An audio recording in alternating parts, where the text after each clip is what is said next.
ini nggak ada boleh keluar dari sini. Saya bakal di sini.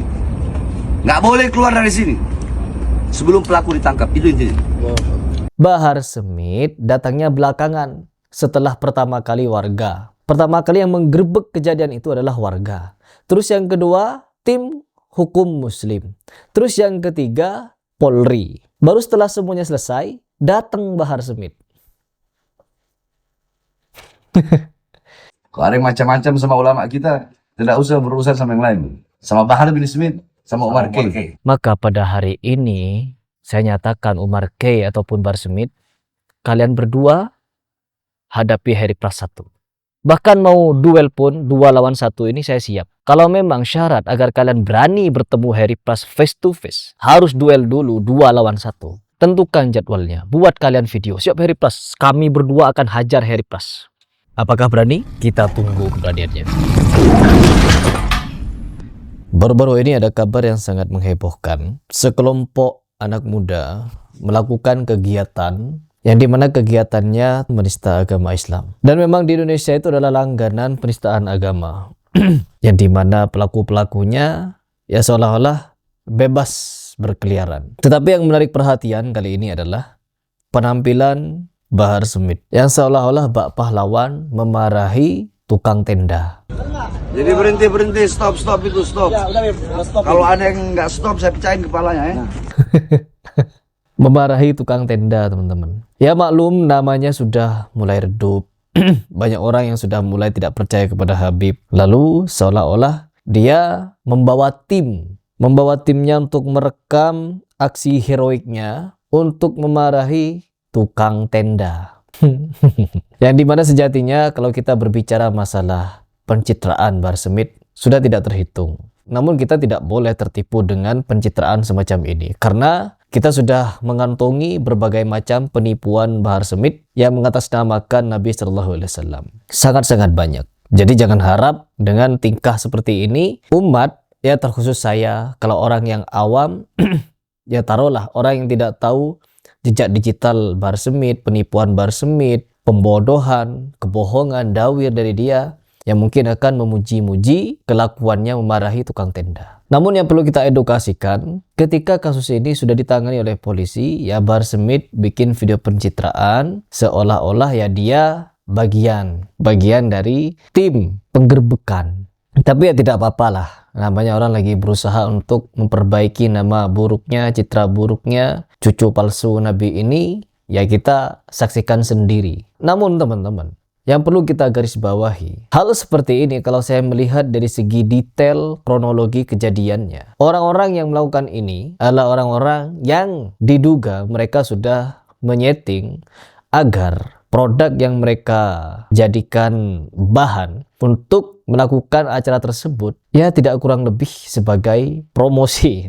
Agar apa? Agar semakin dikenal, agar semakin diketahui banyak orang, oh ada loh merek seperti ini, merek seperti itu. Karena di Indonesia, hal yang perlu kita sadari, produsen-produsen yang memproduksi minuman-minuman seperti ini dari perusahaan besar di Indonesia, yang bahkan pemiliknya adalah salah satu konglomerat, seorang triliuner yang kekayaannya luar biasa, dan perusahaannya menyumbang besar kepada Indonesia dengan perolehan pajaknya. Ya, dengan perolehan pajak. Nah, kita lihat teman-teman. Dengan fenomena ini, sebenarnya yang perlu kita target adalah bukan mereka yang melakukan itu. Kenapa? Kemungkinan besar mereka ini ada yang nyuruh. Namun seperti yang kita saksikan bersama, seperti Gus Miftah. Gus Miftah sendiri masuk ke klub-klub malam yang dimana di situ ada juga orang-orang yang ya seperti itu, yang seperti yang kalian bayangkan. Namun di dalamnya Gus Miftah ngajak untuk begini, untuk begitu. Dampak yang diperoleh apa? Nggak ada teman-teman. Yang masih ke klub malamnya malah tambah ramai karena di sini didatangi Gus Miftah dan lain sebagainya. Jadi ajang promosi jatuhnya. Dan pengunjung ke klub itu makin ramai, kemaksiatannya ya makin ramai juga. Karena apa? Yang minum miras masih banyak dan bahkan diperbanyak lagi. Dan hal tersebut, minuman itu adalah akar dari segala kemaksiatan. Jadi alih-alih Gus Miftah masuk ke sana untuk mengobati, malah menambah racun. Dan begitu pun Bahar Smith ketika pencitraan ke sana. Yang dimarahi ya orang-orang kecil. Ini nggak ada boleh keluar dari sini. Saya bakal di sini. Nggak boleh keluar dari sini sebelum pelaku ditangkap. Itu intinya. Intinya itu. Sallu ala Nabi Muhammad. Projek apa itu namanya? Projek Jadi di sini saya juga memiliki berita Habib Bahar ini datang ke sana hanya untuk memarah-marahi tukang tenda, orang-orang yang ada di pinggiran. Yang sebenarnya sebelum Bahar datang, tim hukum Muslim sudah menggerebek duluan. Kita bacakan beritanya. Sebelum Habib Bahar melakukan aksi penggerudukan ke Ancol, tidak ada laporan mengenai aksi penggerebekan fisik atau aksi massa lain di lokasi festival musik The Sound Project. Namun, terdapat pergerakan massa hukum dan tindakan penggerebekan rumah oleh warga sebelum kedatangan Habib Bahar. 1. Penggerebekan rumah MC acara oleh warga. Jadi warga dulu yang bertindak, teman-teman, sebelum Bahar ke lokasi. Sebelum area festival didatangi ormas pimpinan Habib Bahar, sekelompok warga dan anggota organisasi kemasyarakatan sempat mendatangi langsung rumah dari pihak yang diduga terlibat, termasuk kediaman MC acara atau pihak terkait. Aksi ini terekam video di mana massa mendatangi rumah tersebut untuk mencari pelaku penistaan agama yang membiarkan challenge itu berlangsung. 1. Terus yang kedua, laporan resmi ke Polda Metro Jaya oleh tim hukum Muslim. Sebelum adanya aksi lapangan skala besar, kelompok advokat dari tim hukum Muslim dipimpin oleh Muhammad Rizki bergerak lebih dulu secara konstitusional. Mereka resmi melaporkan 5 pihak yang bertanggung jawab atas insiden tersebut ke Polda Metro Jaya pada Selasa 11 Agustus 2026. Sedangkan Bahar Smith datang ke lokasi tersebut pada tanggal 12 Agustus 2026. Tanggal 11, pelaku-pelakunya 5 orang telah dilaporkan dan sudah digerebek oleh warga. Jadi Bahar ini datangnya belakangan, teman-teman.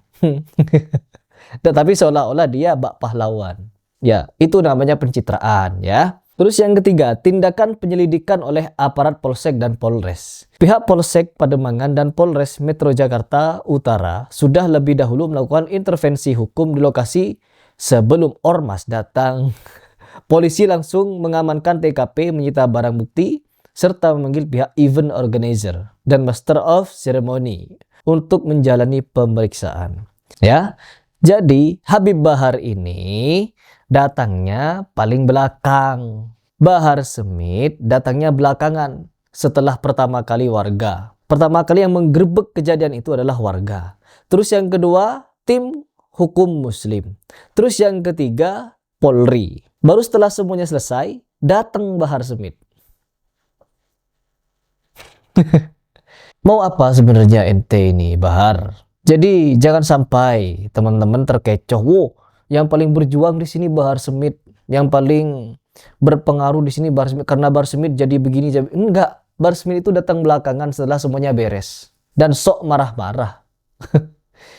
Aduh, memang rajanya pencitraan dan ngibul ya seperti ini.